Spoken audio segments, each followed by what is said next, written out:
Isang dahon, isang kaugalian, isang kwento ng lakas, tradisyon at kultura na umiikot sa simpleng pagnguya.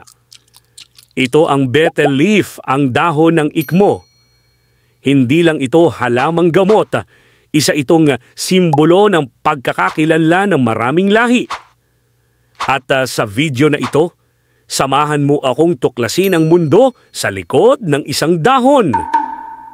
Ang betel leaf ay mula sa halamang Piper betle, isang baging na karaniwang tumutubo sa tropical Asia. May matapang na lasa, mapanghi ang amoy, pero puno ng lakas at galing. Ginagamit ito sa tinatawag na nganga o moma, isang timpla ng betel leaf, bunga ng areca palm at apog. Minsan, may dagdag pa itong tabako o pampalasa depende sa kultura. Pero ano nga ba ang meron sa dahon na puna ito?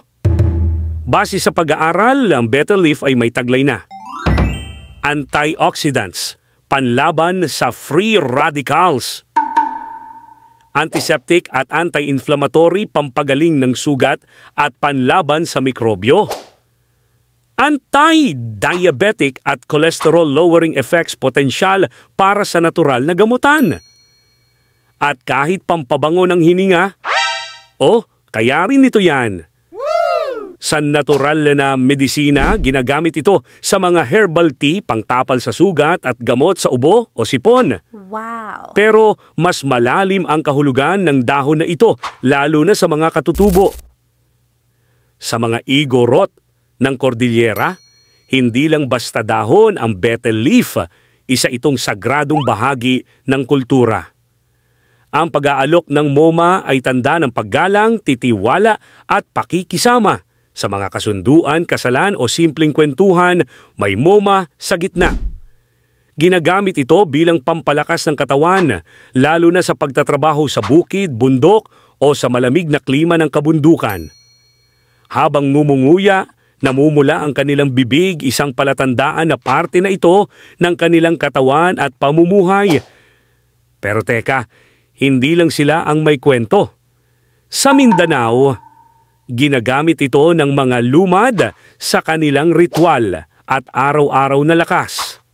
Ang Tagbanua at Palauan ng Palawan may sarili ring paraan ng pagnganganga gamit ang lokal na halamang ikmo at bunga.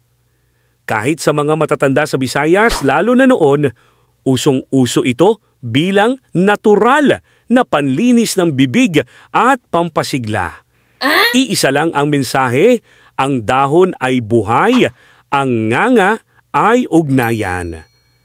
Sa India at Sri Lanka, tinatawag itong paan, minsan may dagdag na tamis at pampabango.